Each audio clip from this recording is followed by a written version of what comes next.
بسم اللہ الرحمن الرحیم۔ پیارے بچوں، آج کا جو ہمارا لیکچر ہے لیکچر نمبر 14، یہ فرسٹ ایئر اردو کے لیے ہے، اور جس پیج سے ہم پڑھیں گے وہ پیج نمبر 114، 115 اور 116 ہے۔ کیونکہ آپ کو پتہ ہے بیٹا، ہم نے 2 اسباق پڑھ لیے تھے۔ ایک ہم نے سبق پڑھ لیا اپنی مدد آپ، اور دوسرا ہم نے سبق پڑھا تھا جھوٹے آدمی۔ تو میری یہ خواہش تھی کہ ساتھ ہم کیونکہ شاعری کا سلسلہ شروع کریں، بہت ہی اہم یہ حصہ ہوتا ہے آپ کی کتاب کا، غزل کا حصہ، نظم کا حصہ، اور بچوں کو زیادہ شوق بھی ہوتا ہے شاعری کی طرف، لگاؤ بھی کچھ بچوں کا ہوتا ہے، اور کیونکہ لگاتار آپ نرسری سبق جب پڑھتے رہتے ہیں، تھوڑی سی میں نے آپ کو بتایا تھا بوریت ہو جاتی ہے، تو اس بوریت کو ختم کرنے کے لیے ساتھ ساتھ چاہیے کہ آپ نثر کے ساتھ نظم کو بھی پڑھائیں اور ساتھ ساتھ غزل کو بھی پڑھائیں۔ تو اسی وجہ سے میں نے شاعری کی طرف آپ کا ٹاپک میں لے آیا، اور میں نے آپ کو لیکچر نمبر 13 میں بیٹا اصناف ادب کے اوپر بات کی تھی، ٹھیک ہے، اس کی اقسام کے اوپر ہم نے بات کی تھی، ادب کسے کہتے ہیں اور ادب کی اقسام کون سی ہیں، اس ٹاپک کو آپ نے سنا ہوگا۔ اس کے ساتھ ہم نے بڑا اہم ایک ٹاپک جو ہے ڈسکس کیا تھا، وہ تھا شعر کسے کہتے ہیں، ٹھیک ہے، اور اصطلاحات شاعری۔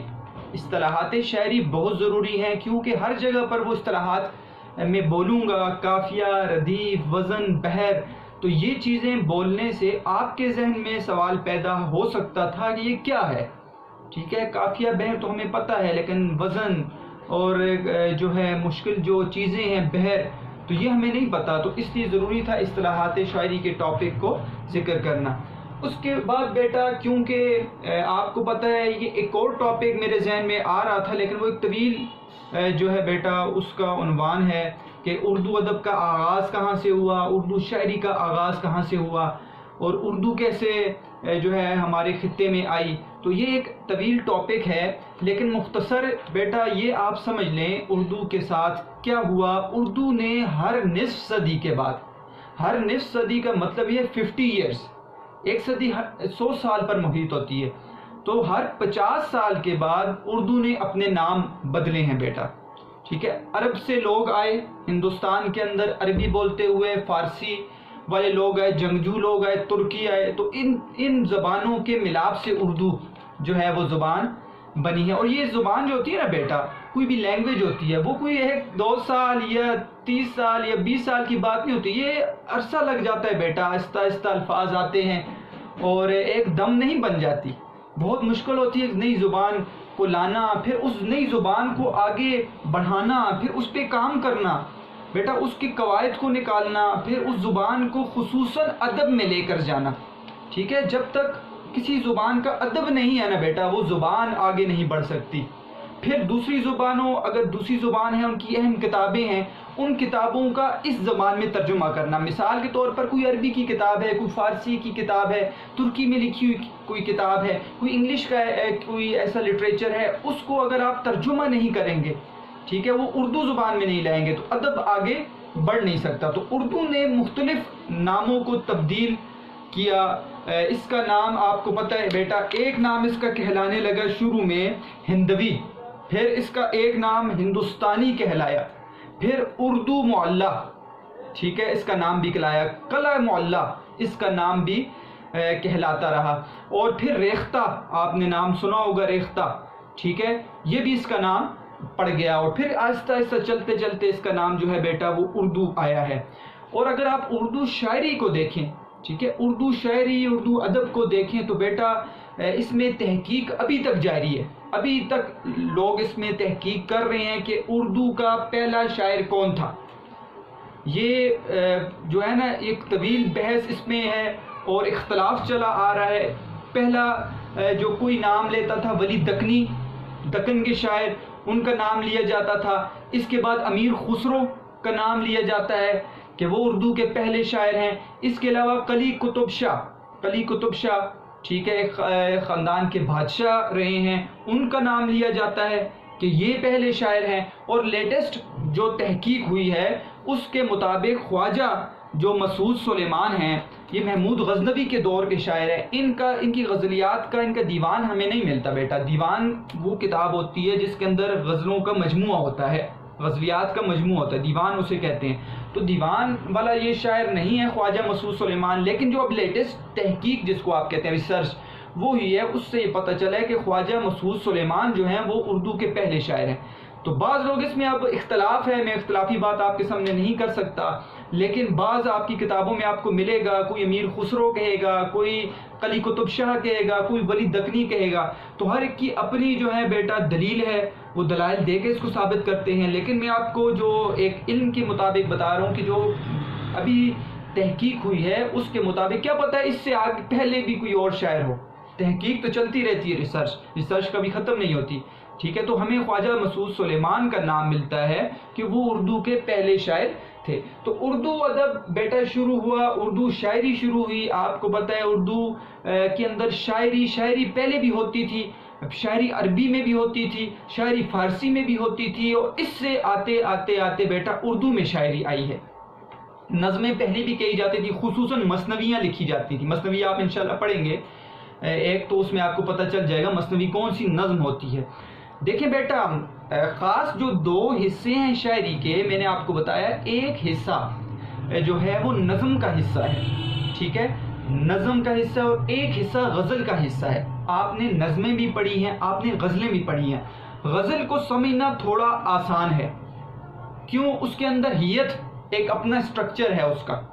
جب ہم غزل پڑھیں گے میں آپ کو اس کا سٹرکچر بتاؤں گا، اس کا سٹرکچر کیا ہے. غزل اسی طریقے پر لکھی جائے گی. نظم کے اندر بیٹا نظم کی بہت ساری اقسام ہیں. ٹھیک ہے، آپ نظم کی اقسام کو دیکھتے ہیں، حمد، نعت، منقبت، قصیدہ، ٹھیک ہے، رباعی اور سونیٹ، مثنوی، مرثیہ، اس سے بڑھتے بڑھتے بھی اور کئی جو ہیں وہ نظم کی آگے آپ پڑھیں گے. موضوع کے لحاظ سے بھی ہیں، میں نے آپ کو بتایا تھا، ہیت کے لحاظ سے بھی ہیں. ہیت کے لحاظ سے جب آپ دیکھتے ہیں تو ایک جدید ہیت آپ کو ملتی ہے. ٹھیک ہے، اور ایک آپ کو جو ہے نا وہ تعداد کے اعتبار سے بھی ہیت ملتی ہے.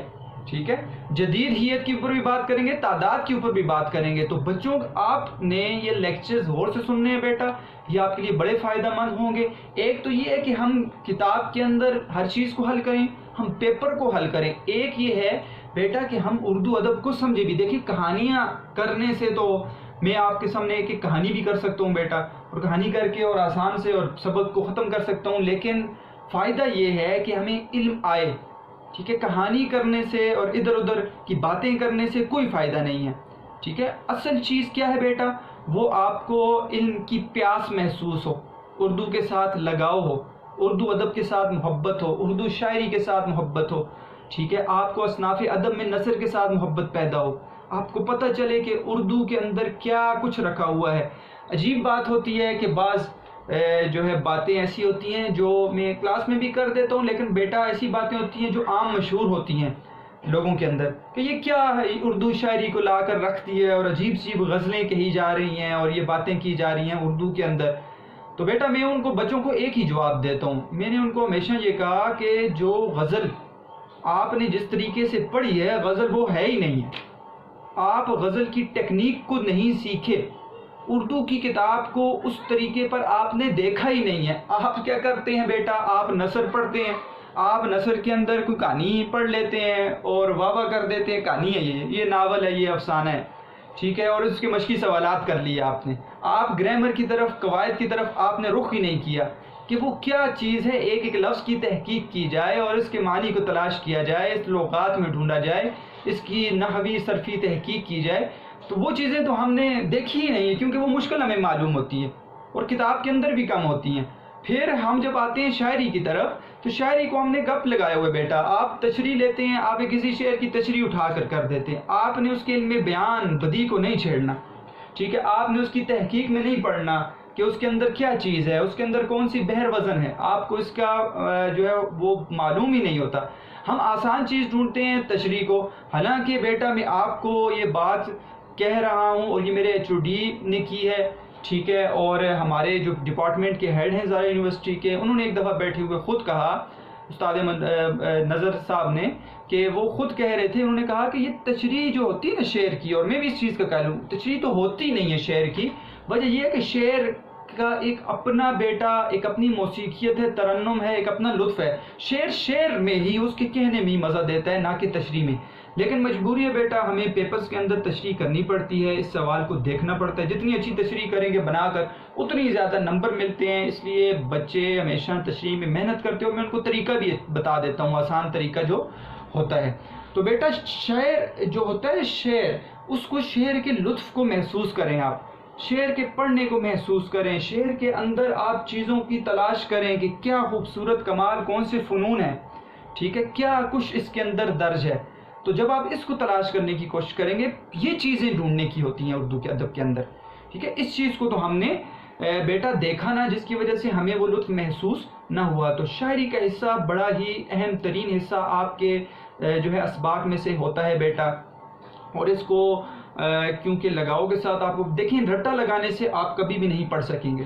آپ جتنا رٹا لگائیں گے اور جتنا تشریح کو یاد کریں گے نہیں ہوگا.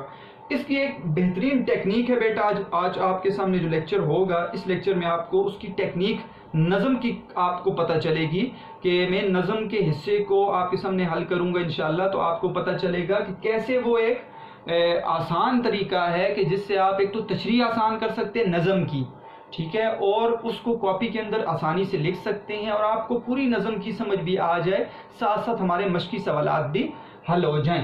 تو آج کا جو سلسلہ ہے بیٹا، اس میں ہم دیکھیں گے، پہلے تو ہم دیکھیں گے کہ نظم کسے کہتے ہیں. آپ کی کتاب سے ہی اس کی تعریف میں پڑھوں گا. پھر اس کے بعد ہم دیکھیں گے نظم کے پڑھنے کے بعد کہ ایک پابند نظم کا نام آئے گا، اس کو دیکھیں گے. آج کے ٹاپک میں جو ذکر ہوگا، ایک تو نظم کا ذکر ہوگا بیٹا، ٹھیک ہے، یہ ابھی آپ نے ذہن میں رکھنا ہے. نظم، اس پہ بات کریں گے. تھوڑی سی پابند نظم کسے کہتے ہیں، صرف اس پہ بات کریں گے، زیادہ آگے بات نہیں کرتے. پھر جو ہے وہ کھچڑی بن جاتی ہے سارے سبق کی، پھر آپ کو سمجھ نہیں آئے گی. آہستہ آہستہ انشاءاللہ ساری چیزیں آپ کے سامنے کھلتی جائیں گی جیسے لیکچرز آگے بڑھیں گے. تو پابند نظم پہ بات کریں گے، نظم پہ بات کریں گے، 2 حصے ہو گئے. اس کے بعد بیٹا ہم بات کریں گے حمد کے اوپر. حمد کیا ہے، حمد کی لغوی تعریف کیا ہے، حمد کی اصطلاحی تعریف کیا ہے، حمد کی خصوصیات کیا ہیں. اور 3 اشعار ہم حمد کے دیکھیں گے، آسان اشعار جو ہم کاپیز کے اندر لکھ سکتے ہیں، جو ہمیں ہر جگہ پر کام آئیں گے، سوالات کے اندر بھی اور تشریح کے وقت بھی کام آتے ہیں. اس کے بعد بیٹا ہم انشاءاللہ آئیں گے جو ہمارے شاعر ہیں ان کی حالات زندگی کے اوپر، ان کی شاعرانہ خصوصیات کے اوپر اور ان کے مجموعہ کلام کے اوپر.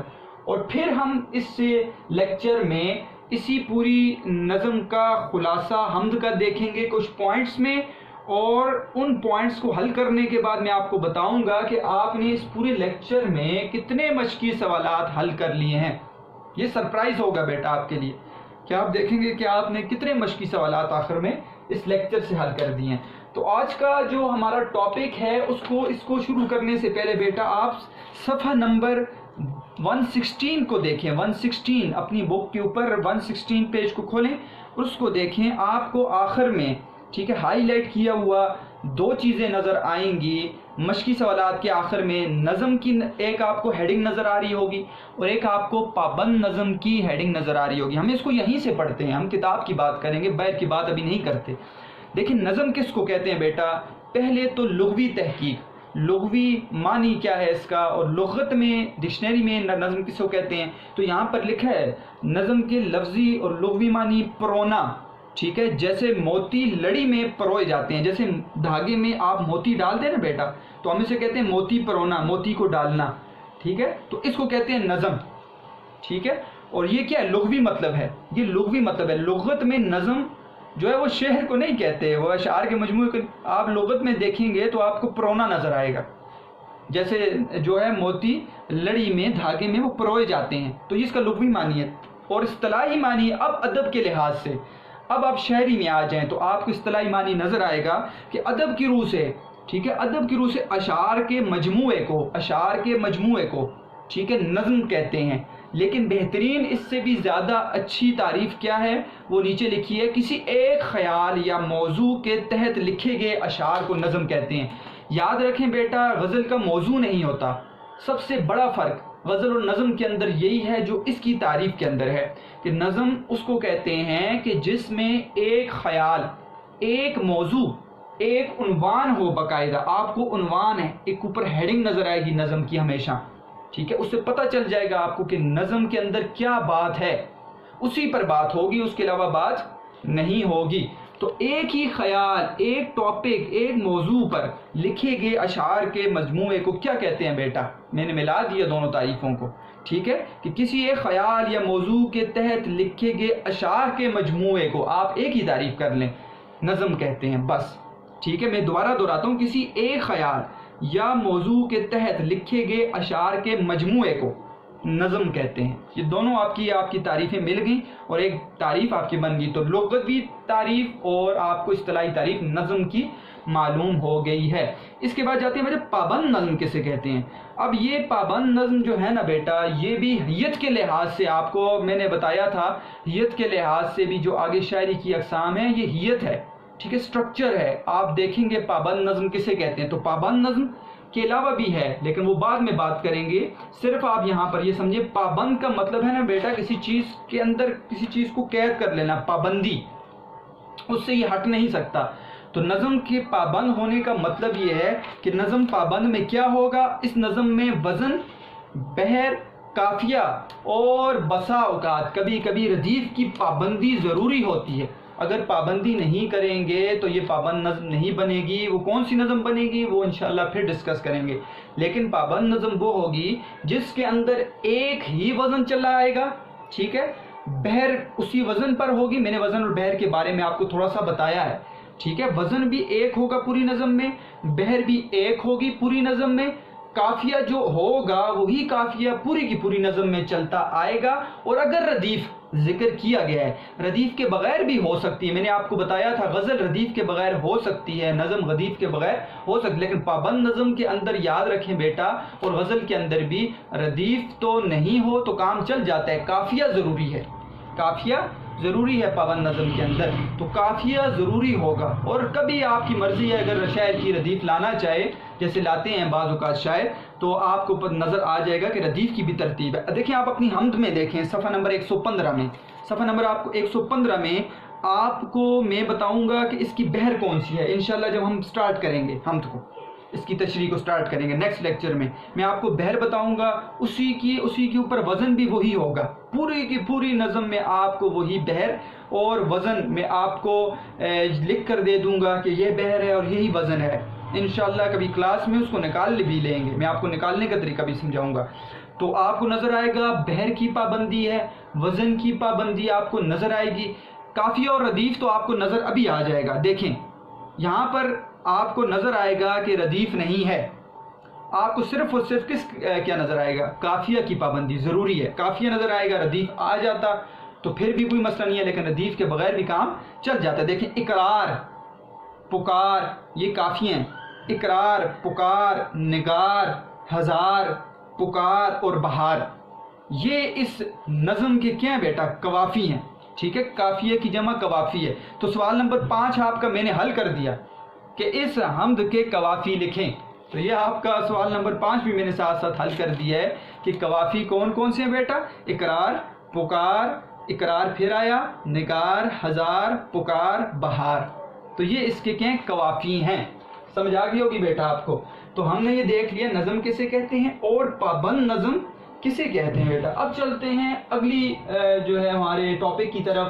اب ہم دیکھتے ہیں بیٹا کہ حمد کسے کہتے ہیں اور اس کی لغوی تعریف کیا ہے، اس کی اصطلاحی تعریف کیا ہے، اس کی خصوصیات کیا ہیں۔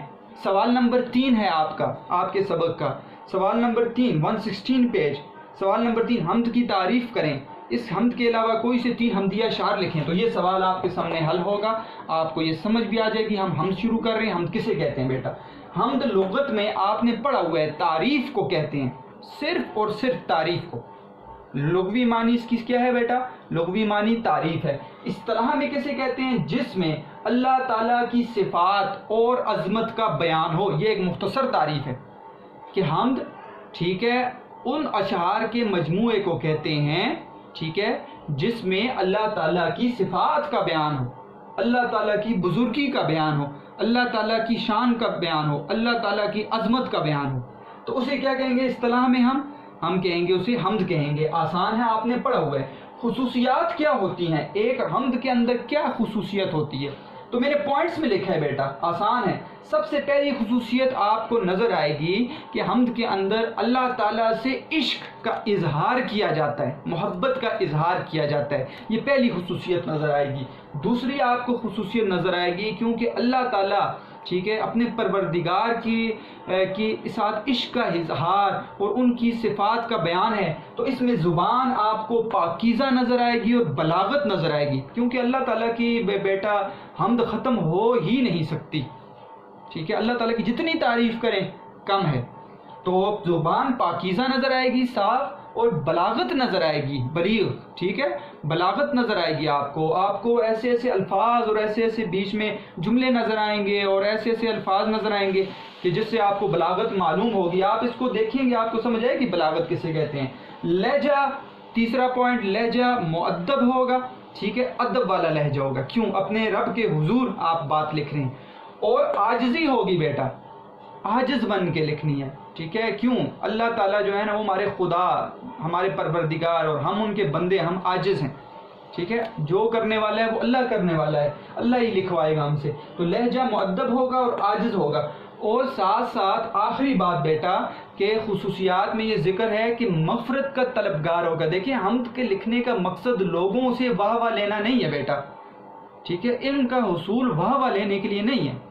پہلے سب سے پہلے اپنی نیت کو ٹھیک کرنا ہے کہ آپ کچھ بھی کر رہے ہیں اس میں کیا ہے بیٹا، نیت میری ٹھیک ہے یا نہیں ہے۔ تو حمد تو ایسی چیز ہے کہ اگر آپ لکھ رہے ہیں تو ثواب تو ہے، آپ سنا رہے ہیں ثواب تو ہے، لیکن آپ کی نیت اگر بدل جاتی ہے تو ثواب کے بجائے الٹا گناہ ہے۔ کیا آپ یہ کہتے ہیں کہ صرف واہ واہ لے لوں میں اور میرے لوگ کہیں کیا زبردست شاعری کی ہے؟ تو نہیں، کیا ہے اصل چیز یہ ہے کہ نیت کیا ہے، اللہ تعالیٰ کو راضی کرنا اور مغفرت کا طلبگار ہو بندہ، مغفرت کا کیا ہو، طلبگار ہو، بخشش مانگ رہا ہو اللہ تعالیٰ سے کہ اس کے لکھنے کے بعد اللہ میرے گناہوں کو معاف فرما دے۔ تو اصل چیز کیا ہے، مغفرت کا طلبگار۔ یہ خصوصیات ہیں بیٹا، اللہ تعالیٰ سے عشق، زبان پاکیزہ اور بلیغ، لہجہ مؤدب اور عاجز، اور مغفرت کا طلبگار ہو، یہ ہیں خصوصیات جو آپ لکھیں گے اپنی کاپیز کے اندر، سوال کے اندر، اور آپ کو سمجھ آنی چاہیے۔ اشعار، کئی اشعار ہیں بیٹا حمد کے، ٹھیک ہے، آپ کوئی بھی اشعار لکھ سکتے ہیں اپنی کسی نظم سے اٹھا کر۔ آپ 9 کے اندر آپ نے حمد پڑھی ہے تو اس سے بھی آپ لکھ سکتے ہیں۔ وہ ایک شعر میں نے یہاں پہ ذکر کر دیا ہے الطاف حسین حالی کا کہ قبضہ ہو دلوں پر کیا اور اس سے سوا تیرا، ایک بندہ نافرما ہے حمد سرا تیرا۔ تو یہ بہت ہی خوبصورت شعر ہے، آپ نے وہاں پہ پڑھا ہے، یاد بھی آپ کو آسانی سے ہو جائے گا کہ قبضہ ہو دلوں پر کیا اور اس سے سوا تیرا، ایک بندہ نافرما ہے حمد سرا تیرا۔ میں نے پورا یہاں پر نہیں لکھ سکا، جگہ نہیں ہے، آپ نے پورا شعر لکھنا ہے۔ دوسرا شعر بیٹا پڑھتے ہیں، دوسرا شعر ہے، میں نے اپنی حمد لکھی، اس کے اندر ہی میں نے یہ ذکر کیا، سورج کو دی حرارت، دی چاند کو تراوت۔ حرارت گرمی کو کہتے ہیں، تراوت توئے کے ساتھ کس کو کہتے ہیں، ٹھنڈ کو کہتے ہیں۔ سورج کو دی حرارت، دی چاند کو تراوت، جو بھی نظارہ دیکھوں تیرا ہی نور زم ہے، تیری ہی روشنی نظر آئے، زم کہتے ہیں ملنا، کوئی بھی نظارہ دیکھتا ہوں نا اے اللہ تیرا ہی جلوہ مجھے اس میں دکھائی دیتا ہے۔ تو سورج کو دی حرارت حمد کا شعر ہے، دی چاند کو تراوت، جو بھی نظارہ دیکھوں تیرا ہی نور زم ہے۔ ایک بچہ ہمارا اسٹوڈنٹ، اس نے میری حمد کی لکھی ہوئی، اس کو پڑھا بھی تھا، ویڈیو میں آپ کی طرف انشاءاللہ شیئر کروں گا، بڑی خوبصورت عثمان بچہ تھا ایک، تو اس نے پڑھا تھا، وہ میں آپ کی طرف شیئر کروں گا۔ تو یہ حمد کا ایک شعر ہے۔ اس کے علاوہ بیٹا ایک شعر جو ہے وہ ہے، کامل ہے جو ازل سے، کامل ہے جو ازل سے وہ ہے کمال تیرا، کامل ہے جو ازل سے وہ ہے کمال تیرا، باقی ہے جو ابد تک وہ ہے جلال تیرا۔ ٹھیک ہے، یہ شعر بھی آپ لکھ سکتے ہیں، کامل ہے جو ازل سے وہ ہے کمال تیرا، باقی ہے جو ابد تک وہ ہے جلال تیرا۔ تو یہ 3 اشعار آپ لکھ سکتے ہیں بیٹا، اس سے آپ کو حمد کی سمجھ بھی آ گئی ہوگی اور آپ کا سوال نمبر 3 بھی حل ہو چکا ہے۔ ٹھیک ہے بیٹا، اب ہم آتے ہیں کہ ہم نے کیا پڑھنا ہے۔ تو بیٹا حمد پڑھ رہے ہیں ہم نظم کا حصہ، اس کے شاعر کا نام ہے ماہر القادری۔ کیا نام ہے؟ ماہر قادری. بیٹا ذہن میں رکھنا ہے یہ کوئی مصنف نہیں ہیں، کیونکہ اگر یہ ادیب بھی ہیں ابھی بات کریں گے، لیکن یہاں پر ان کی ہمارے پاس کوئی مضمون ذکر نہیں ہے، کوئی افسانہ ناول ذکر نہیں ہے. ہمارے پاس ان کی حمد کا حصہ ذکر ہے تو ہم ان کو شاعر کہیں گے، مصنف نہیں کہیں گے. بچے غلطی کر دیتے ہیں. اور ان کی شاعرانہ خصوصیات ہوں گی، کوئی ان کی ادبی خصوصیات نہیں ہوں گی، یہ ذہن میں رکھنا ہے آپ نے. تو حمد ٹھیک ہے. ماہر القادری شاعر کا نام کس میں شامل ہے بیٹا؟ میں نے آپ کو نقش توحید بتایا تھا، لیکن آپ اس کو تبدیل کر لیں، اس کو آپ لکھ لیں، کیونکہ یہ کتاب میں نے خود دیکھی، وہ کتاب میری نظر سے نہ گزری، لیکن یہ کتاب میں نے خود دیکھی. کلیات ماہر میں یہ حمد شامل ہے، میں نے خود دیکھی ہے. یہ کلیات ماہر اس کا ماخذ ہے، کلیات ماہر.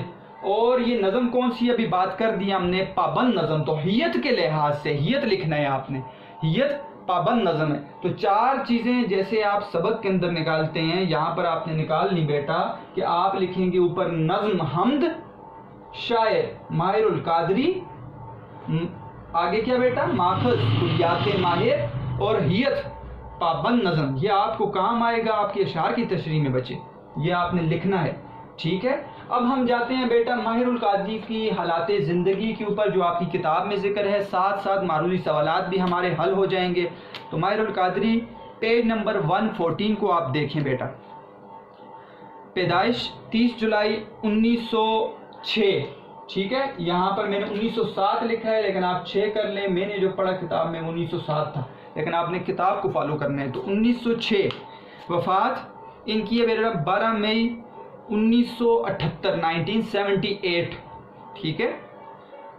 منظور حسین ان کا نام تھا. ماہر القادری، ماہر تو ان کا تخلص ہے، میں نے آپ کو بتایا تھا تخلص وہ شارٹ نیم ہوتا ہے جو شاعر رکھ لیتا ہے. تو منظور حسین ان کا نام تھا، ماہر ان کا تخلص ذکر ہے، لیکن ماہر القادری کے نام سے انہوں نے شہرت پائی. اتر پردیش کے ضلع بلند شہر میں پیدا ہوئے. ابتدائی تعلیم علی گڑھ سے حاصل کی. تو منظور حسین اتر پردیش، ابتدائی تعلیم علی گڑھ. MCQs ہیں بیٹا یہ آپ کے. حیدرآباد دکن میں ان کی ادبی شہرت بام عروج پر تھی. بام تو چھت کو کہتے ہیں، لیکن بام عروج سے مطلب یہ ہے کہ بہت زیادہ شہرت ہونا. عروج بلندی، بلندی کو کہتے ہیں بیٹا. پاکستان بننے پر 1947 کے بعد یہ کراچی آ گئے بیٹا. ہندوستان میں کچھ عرصہ وہاں پر روزنامہ مدینہ ٹھیک ہے سے وابستہ رہے. یہ ایک اخبار تھی جس کے ساتھ یہ وابستہ رہے ہیں. اس کا مطلب ہے یہ شاعر کے ساتھ ساتھ صحافی بھی تھے، اخبار سے منسلک رہے. 1949 میں رسالہ فاران نکالا. میں نے یہ رسالہ بھی دیکھا، فاران رسالہ، اس کے یہ ایڈیٹر مدیر رہے ہیں. فاران رسالہ انہوں نے نکالا. جدہ کے ایک مشاعرے میں حرکت قلب بند ہونے کے باعث انتقال کر گئے. ہارٹ اٹیک ہوا ان کو، ہارٹ اٹیک، اور جدہ کے ایک مشاعرے میں شریک تھے، وہیں پر یہ وفات ان کی ہو گئی. اور وصیت کے مطابق مکہ معظمہ میں دفن کر دیے گئے. تو ان کی جو قبر ہے وہ بھی مکہ معظمہ میں جنت المعلا، قبرستان کا نام ذہن میں رکھ لیں، جنت المعلا میں ان کی قبر بیٹا موجود ہے. یہاں تک تو ان کی حالات زندگی ہیں. منظور حسین اتر پردیش، علی گڑھ، کراچی، مدینہ، فاران، مکہ معظمہ، یہ پوائنٹس ہیں جن کو آپ نے ہائی لائٹ کرنا ہے. شاعرانہ خصوصیات پر جاتے ہیں بیٹا. شاعرانہ خصوصیات کیا ہیں؟ کم لکھی گئی ہیں، میں نے زیادہ لکھی ہیں تاکہ آپ کو آپ کے وہاں پر تشریح کے دوران لکھنے میں بھی آسانی آئے. ماہر القادری نے تمام اصناف سخن میں طبع آزمائی کی. طبع آزمائی کہتے ہیں اپنے فن کے جوہر دکھانا، اپنے فن کے جوہر دکھانا. کیونکہ بیٹا یہ شاعر بھی ہیں، یہ صحافی بھی ہیں، یہ تنقید نگار بھی ہیں. میں نے ان کا ایک ناول دیکھا کردار جس کا نام تھا، یہ ایک اس کا مطلب ہے ناول نگار بھی ہیں. ساتھ ساتھ میں نے ان کا افسانوں کا مجموعہ ایک دیکھا جس کا نام تھا طلسم حیات. افسانے لکھے ہوئے انہوں نے، یہ خود میری نظر سے گزرا. طلسم حیات افسانوں کا مجموعہ ہے. تو اس کا مطلب ہے انہوں نے ہر جو ہے اصناف میں، صنف میں طبع آزمائی کی، اپنے فن کے جوہر دکھائے. لیکن اصل شہرت ان کی کس کی وجہ سے بیٹا؟ نعت گوئی کی وجہ سے، نعت کہنے کی وجہ سے.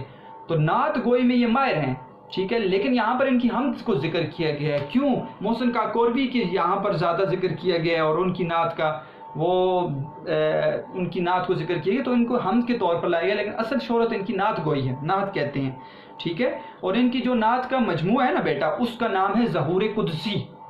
ظہور قدسی یہ بھی میری نظر سے گزرا. ظہور قدسی نعتیہ مجموعہ ہے جو ان کی ساری کی ساری جو ہے نعتیں آپ کو ملیں گی. تو ان کی شاعری میں نمایاں خصوصیت سادگی اور بے تکلفی ہے. نعت کوئی شاعرانہ خصوصیت سادگی ہے، بے تکلفی ہے. چونکہ ان کی شاعری کا محور مرکز حضور صلی اللہ علیہ وسلم کی ذات گرامی ہے، اس لیے موضوع کی مناسبت سے ان کی زبان پاکیزہ اور شستہ. کیا لفظ ہے بیٹا؟ شستہ، صاف. میں نے آپ کو بتایا پاکیزہ اور صاف، یہ پاکیزہ اور شستہ ان کی زبان ہوتی ہے، کیونکہ نبی علیہ السلام کی محبت کا اظہار انہوں نے کیا ہے نعت میں، تو اس وجہ سے ان کی زبان پاکیزہ اور صاف ہوتی ہے، شستہ. ان کا دل جو ہے بیٹا عشق رسول صلی اللہ علیہ وسلم سے معمور تھا. معمور کا مطلب ہے بھرا ہوا، یعنی آپ علیہ السلام کی محبت دل میں نہیں ہے تو کون پھر اس کے علاوہ نعت کہے گا؟ پہلے محبت آئے گی، پھر ان کی تعریف کو بیان کرے گا.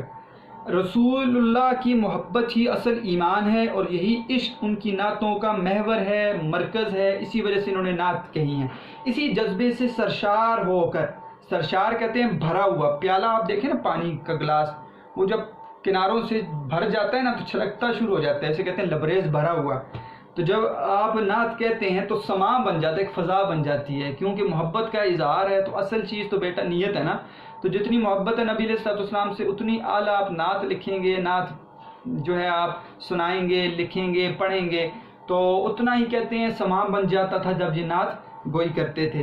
نبی علیہ السلام سے یہی والہانہ کہتے ہیں بے انتہا محبت آپ کا سرمایہ حیات ہے. یہی آپ کی ساری جمع پونجی ہے، آپ کی دولت یہی ہے زندگی کی.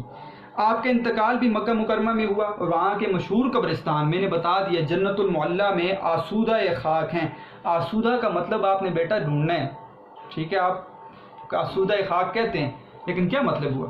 چلے میں بتا دیتا ہوں آپ کو. مطمئن، ٹھیک ہے؟ آپ جہاں پر انسان کا دل خوش ہو، آسودہ خاک ہیں، ٹھیک ہے؟ ہم دعا کے طور پر کہتے ہیں کہ آپ وہاں پر مطمئن اپنی زندگی گزار رہے ہیں. مجموعہ کلام میں نے آپ کو بتا دیا، نعتیہ مجموعہ ادھر ذکر نہیں ہے. ظہور قدسی اس کا نام ہے. افسانوں کا مجموعہ ہے طلسم حیات. اس کے علاوہ نقش توحید ان کا ایک مجموعہ ہے شاعری کا.